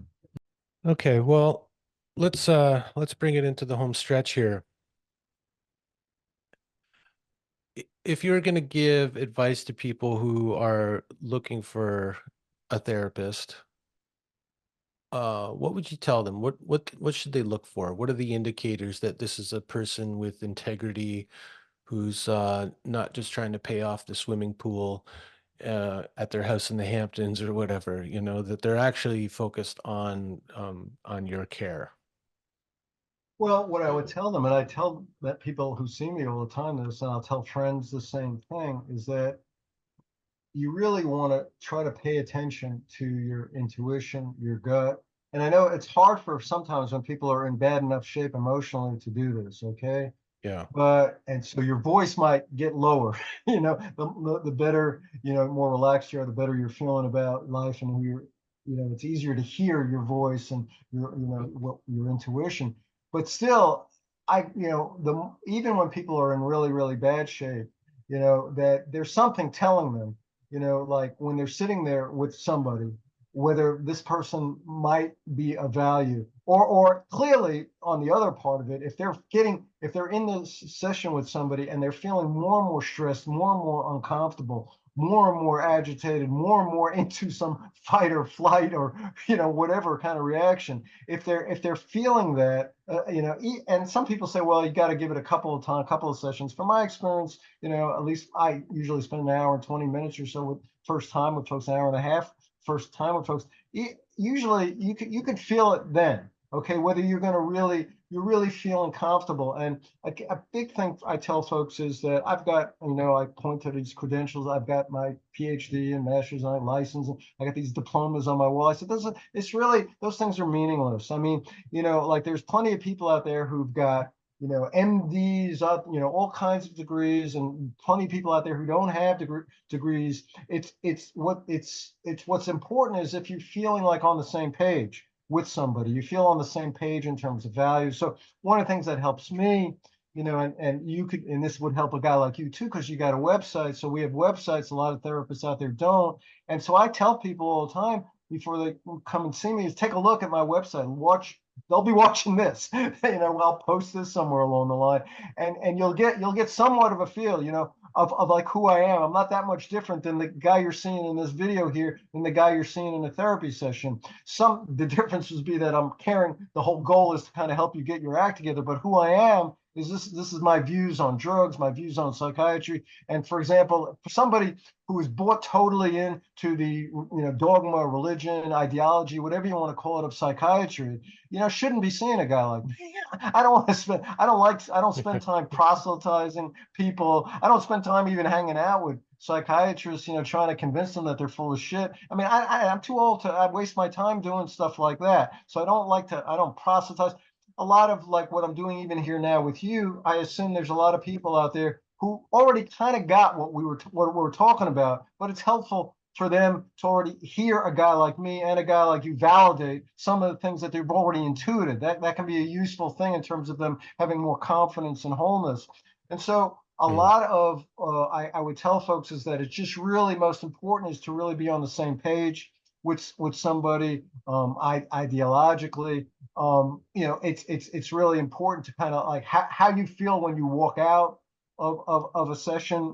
If you're feeling maybe some of the stuff that's going to happen, a guy like you, if you're doing good therapy, there's going to be some things that are creating discomfort because you're talking about some painful things. But that's different than feeling more like less energized, less hopeful, less caring. Okay. And so, you're asking yourself, am I with somebody who's curious and who's compassionate, who cares about me getting my shit together here, or I'm with somebody who's on their own professional ego trip here, either to just make some money or to get the right diagnosis or some other bullshit that's not going to really help me. So I mean, those are some of the things that are rolling through my head, but there's probably, I mean, I don't know if there's other things that roll through your head that you would tell folks. Well, one of the things that, in initial consultations with people where they're trying to decide if we're going to be a good fit, and likewise, I'm trying to see if we'd be a good fit too, because I don't want to waste anyone's time or waste their money. But one of the things that I don't do is the kind of hard sell. I don't set it up where I kind of am pushing more sessions on someone and using my authority to make them feel like they have to, or that it's best for their care or it's essential to their care. I tell people a lot like you, I think, just like come and do a session with me. Let's have a conversation, and at the end of that, see how you feel. See if you feel like it's a good fit or not. Because if you don't, then there's going to be all kinds of resistance and we're not going to get any good work done anyway. So for me, that's essential is like what you're saying, that rapport and relatability. And so that's why I put a lot of my personal story on my website and a lot of my views on things, because I want people to know up front, have a better sense of who I actually am and not just hide behind a kind of professional template, listing all the things I can help with. And, you look at some of these websites for coaches and counselors and therapists, and it's like it all came out of the same cereal box. Right. Maybe they're all using AI now. They are. Well, that's a whole nother topic, man. AI therapy. Oof. Right, that's another kind of where you got me thinking here as you're talking here. One of the other sad things about my profession that was half okay and only half screwed up that I went into that's now become mostly messed up is like back in that era of 70s, 80s, 90s, that people understood. They were doing research that made it clear, like whatever technique that people were using, like because they found out a lot of therapists believed that their particular cognitive behavioral therapy technique or whatever their technique, that was the thing that's winning the day. And it turned out when you talk to clients, sometimes they didn't even know what the hell technique you were using, or they didn't care that what mattered most in terms of outcome were things that you were talking about: the relationship, alliance, their sense of being, respected, cared about, all the personal characteristics of a therapist and the nature of the relationship. That these techniques that were some things that, and a part of it, this is sort of an interesting thing for me, that I think a lot of why people like really attach themselves to their technique, whether it's their cognitive behavioral therapy technique or their drug prescribing technique, is that it makes it easier psychologically and emotionally to sell them because you're selling a Mhm. product or you're selling a technique, and the reality is, yeah, that makes it easier for you as a therapist. But if you really want to be helpful for somebody, it's the relationship. And I think that's a lot more uncomfortable for a lot of people. And again, that takes some work to get your head around that. And I don't think many professionals do that kind of thing. I could see a guy like you has struggle with that issue, Yeah. but I think that's another reason that people are just selling techniques and selling drugs and selling whatever. And you could even sort of see this even in the people who view themselves as super counterculture in the psychedelic world. You're more familiar with that world than I am, but it's easier for them to kind of sell this thing, they got than what we're talking about. Yeah, yeah, exactly. Because you can't buy mm, presence, compassion, self-regulation, interest, curiosity. You can't sell that in a weekend workshop or even a 6-month training. That's all depending on how you live your life and kind of what your own inner work process has been and what your practices are to maintain a kind of openness and curiosity. Much easier to go get trauma release therapy, a TRT certificate, Right, or a right, CBT thing, or right, offer a what is it, stress-based mindfulness course. You do like 8 weeks and it's like a right. program and you can sign up for it, whatever the latest thing is. Um, but I think, what's his name? Irvin Shalom or Yalom? Yalom, yalom. Yalom. I remember like years ago reading one of his books, and this was amazing to me because I was just kind of getting into reading about psychology and especially existential and depth psychology. And he cited in one of his books, I think, that actual studies had been done on effectiveness in therapy. And like what you said, people could not remember a single thing that the therapist said, but they just had a sense of it was a good experience. It felt Mhm. good. I don't remember any advice they gave me or any technique or anything, but it felt good. And that was the marker of effective therapy, actually, was a feeling, Right, which right, you can't really train people to be the kind of person that it feels good to be around. right, right, right, right, right. Yeah, that's a whole. We can go on directions all over the place on this. And one of the things that's really sort of problematic about the mental health profession, beyond the obvious stuff of these idiotic diagnoses and these problematic drugs and all that sort of stuff, is the whole selection and socialization process of mental health professionals. And this thing that I'm going to describe is worse the higher their prestige. So it's worse for MD psychiatrists, next worst for my world of PhD psychologists, next worst for social workers.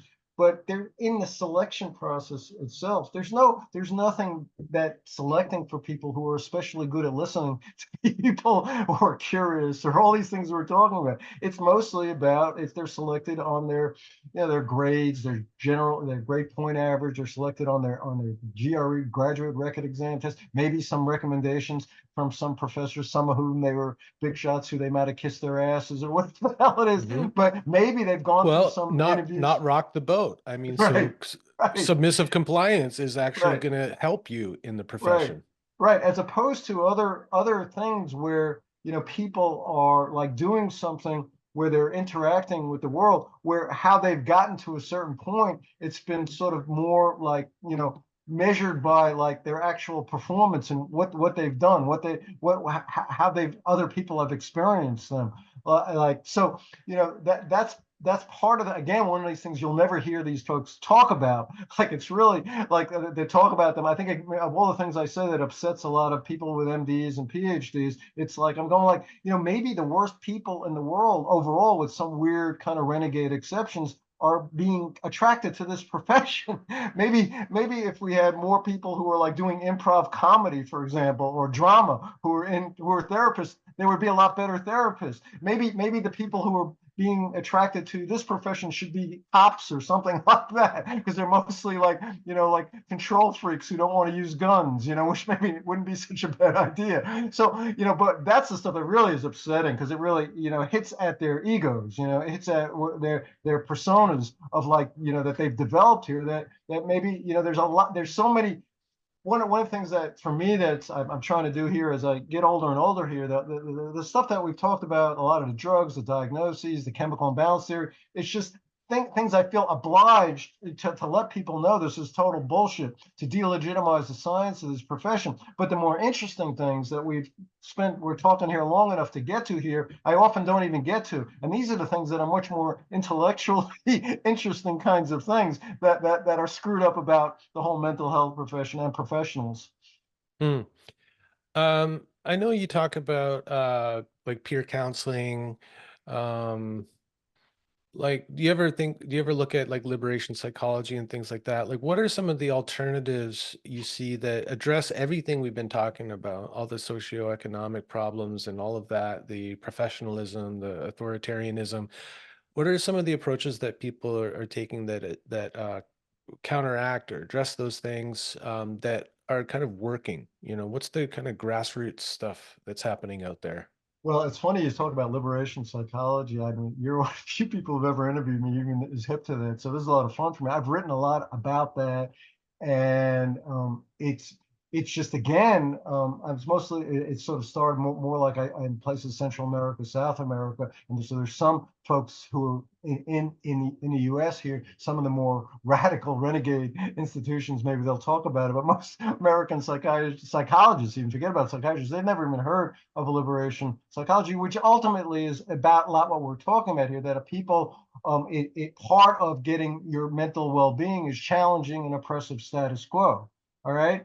And I think one of the overall in general in society, I'm often asked, like, are you hopeful? I said, overall, no, I'm not hopeful at all. I see the direction of my mental health profession's gotten more and more oppressive, more and more control freaky, more and more into bullshit, less and less possible for there to be dissident psychiatrists, which there were many more in the 70s and 80s, interesting, critically thinking Yeah. psychiatrists. Now I think I know everyone in the world, and they all get beat up on by their colleagues, and so on that level, it's less hopeful. But on another level, what is sort of hopeful is a lot of people who are ex-patients, whatever they want to call themselves, psychiatric survivors, mad liberation, people with lived experiences. People want to identify themselves as different ways. But a lot of these folks, that they are like, for me, a lot of these folks know something about the history of anarchism.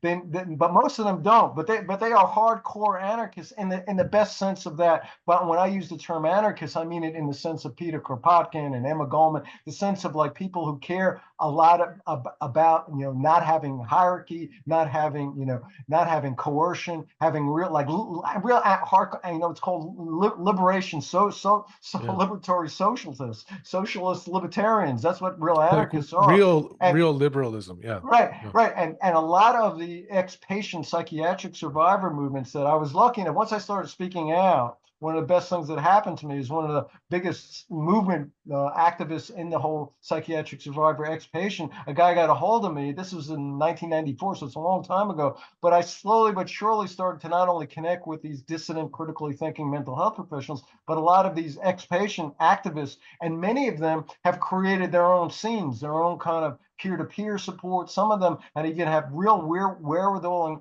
and created like gotten funding like in some of these places in Massachusetts, like the National Empowerment Center, and Wildfire Alliance, that they've, real genuine peer-to-peer support, real kind of all those principles of anarchism, some places in Oregon and some parts of Canada. I remember when I was on tour, some places in Vancouver that I, so those are the real hopeful things, that people who have really just said, these shrinks are not helping us here, and we can help ourselves. We can help ourselves for a couple of reasons. One is we have real experience in this stuff. They don't.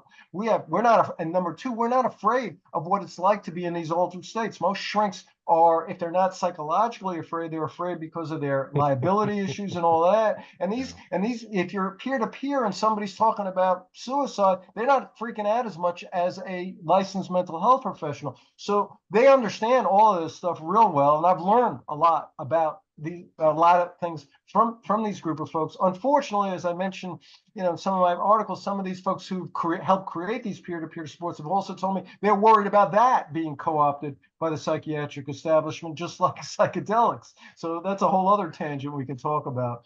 But there are kind of in this underground, this sort of new underground of that started in the 60s, 70s, but still getting more and more active. It's interesting, just one other thought on this. You're talking about the whole working class, upper class thing. The original people who started this kind of mad liberation folks, who I know some of these folks are my age, and they were more working class kind of folks. But what ended up happening, one of the things that we were talking about way back in the 80s, 90s, is we were saying eventually all these upper class kids, these kids are going to these fancy schools and these doctor lawyer kids, that they were going to get screwed over by psychiatry and they were going to join the movement. And sure enough, that's what's happened. And so you sort of see that now more and more people who have come from the upper classes, and I mean, even that Paris Hilton, she was in one of these kind of, she did a whole documentary. They threw her into one of these, one of these kind of treatment facilities, and she's all pissed off about it. And so, you're seeing more and more of these kind of upper, for good or for bad, that it's moved people who are these ex-patients are not just the lower class and working classes are being screwed over, but even the wealthier, the upper classes, and they have ultimately those kinds of folks have more access to the media than some of these other folks. So you'll see some of these people more and more in profiles on them in New Yorker magazine or some of these other leading publications. So again, I don't know how this all plays out in the end, but there's some interesting developments that have happened over the last 10, 20 years in terms of resistance and alternatives.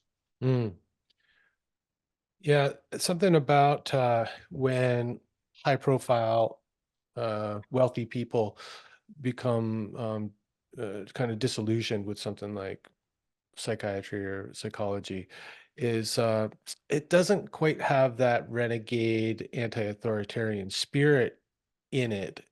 What I see is they tend to go towards some alternative, like Elon Musk in his recent interview with Don Lemon talking about his ketamine use, his kind of casual ketamine use. So they'll go toward the alternative, but they're not going to go after a system necessarily, and so I still find that it's the grassroots working class anarchic spirit that are going to drive real action and provide like true alternatives. And I think I know what you mean, like even the peer-to-peer counseling has been co-opted. You see government programs that say they're peer-to-peer counseling, but it's still hierarchical and there's trainings to do and all this stuff. I think if you do some Googling, just for people listening, if they're looking for alternatives, if you Google like peer-to-peer counseling in your area and go to the website, you'll be able to tell pretty immediately what kind of spirit is behind the thing. Because like the ones that you're talking about tend to be quite upfront about their anarchism or their anti-establishment ethos, right? Right. I mean, it's really important, and I think it is for a guy like you. My sense is after we're talking it quite a while, but for me, it's like if you don't understand that the whole thing of like you're quieting this control freak ego that's been created by this sort of control freak world, and if you don't understand how this kind of authoritarian structure, you have no sense of like that there are all these there's historically have been these illegitimate authorities. from religion, organized religion to psychiatry, who've tried to use their stuff to kind of control and coerce. And that, if that's not in your bones, and it is a little easier if you've been, working class and you've been part of that world where you felt subject to the elite and power forces constantly kind of doing weird things in your neighborhood and kind of doing layoffs, and you've been at the mercy of these authorities who haven't given a shit about who you are. And so it's just more part of a working class ethos. If you don't grasp that there's always these group who because of their political wherewithal, they get to positions of authority, and a lot of these people don't give a shit about folks, and they're meeting their own narcissistic needs. And that's why it's really important to really challenge the legitimacy of all authority, to best you can, to be able to, do these kind of mutual aid kind of things among yourselves here. If you come from a certain background that's just more in your soul, in your gut, whatever you want to call it, and from other people, I've known from wonderful people who come from parents who are professionals, doctors, lawyers, upper classes, and they've achieved a certain kind of anti-authoritarian element because of like understanding that their parents were full of shit on a lot of things, and so they've gotten it that way. All right. So, but I think somewhere along the line, you've had to have that real direct experience of like there's authorities set up out there in life who are illegitimate, who are caring more about meeting their own needs than caring about the people who they should be caring about. That's essential here. Yeah, great. Maybe like before we go, I know I'm going to kick myself if I don't ask you about this because it's something that that I've written about and thought quite a bit about. But we've talked about how mental health used to be really stigmatized, and now it's become more and more accepted, even to the point of being worn as a badge of honor. Uh, I'm thinking specifically here about what I call traumadelic culture, about how trauma is pointed at now as the root cause of everything. And someone that I've actually trained with, Gabor Mate, he's at the forefront of this, and he will make a causal relationship to childhood trauma every time, whether it's MS or addiction or depression. Do you think that that's going too far and it diluting the actual definition of trauma and post-traumatic stress disorder? Well, I think this is a really interesting issue that you're bringing up. I've thought about it a lot because every other therapist, my mental health profession, they buried this idea of trauma, and now every other mental health professional is advertising themselves as trauma informed. Okay, so my bullshit detector goes off when that kind of thing happens. Like, what the hell does that mean? And it's really nuanced for me because clearly, I mean, the statistics and also too common sense that if you've had heavy trauma in your life, in these adverse childhood experience in that study, if you've had physical abuse, emotional abuse, and all of the neglect, all that stuff, you're more likely to have, be an IV drug user, morbidly obese. All of these things is just a significant factor that trauma is really an important thing. Now, the problem is, again, going back to like, what are these mental health professionals going to do with that reality? And that, again, should concern me. So one of the things that concern me, and this is sort of similar to what they've done with psychedelics, is like, let's biologize it.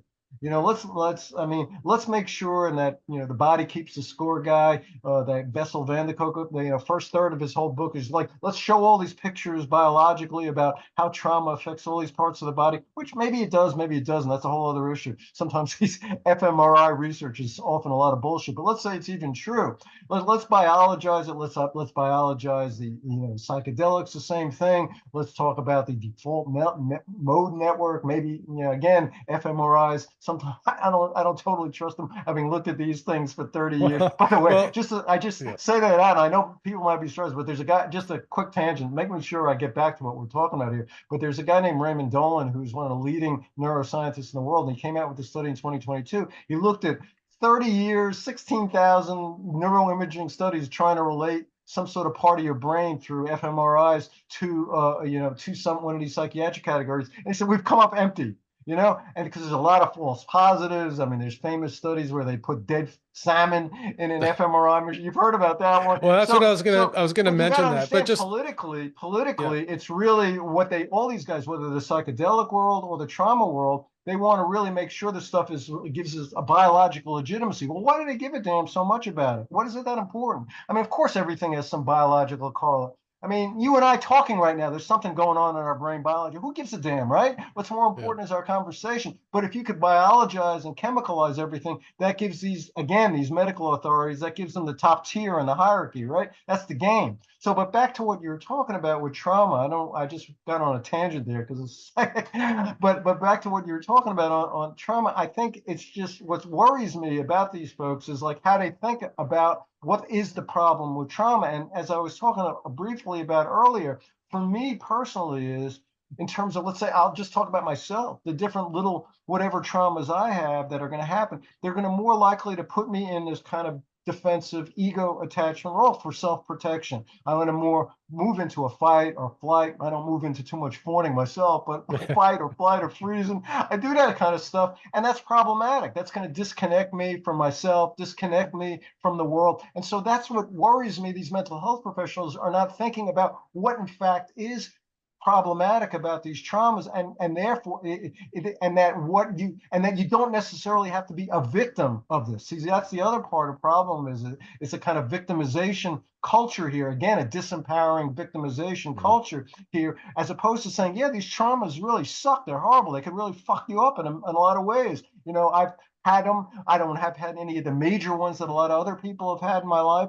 But what are you going to try to do with them? What do you want other people to try to help you do with that so you're more connecting? Because that's as opposed to locking into this kind of victim traumatized role here. So and this is a big topic where you and I probably could spend a couple of hours just on this one topic here. But it's just my sense, and what I'm trying to give that nuanced sense of, yeah, of course, this trauma stuff is really important, but how mental health professionals deal with it, not all of them. There's some great, but overall, the mainstream mental health professionals, how they're now focusing in on it, is I worry about. Okay, so I don't know if that helps you there.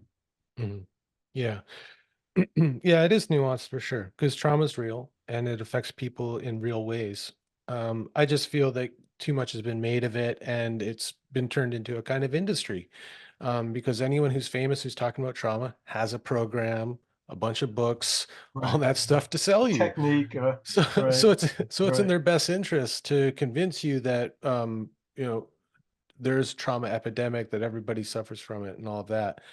Like, just to finish up, like one of the key themes I think around your book and Spinoza and the work that you do is is a valuing of freedom.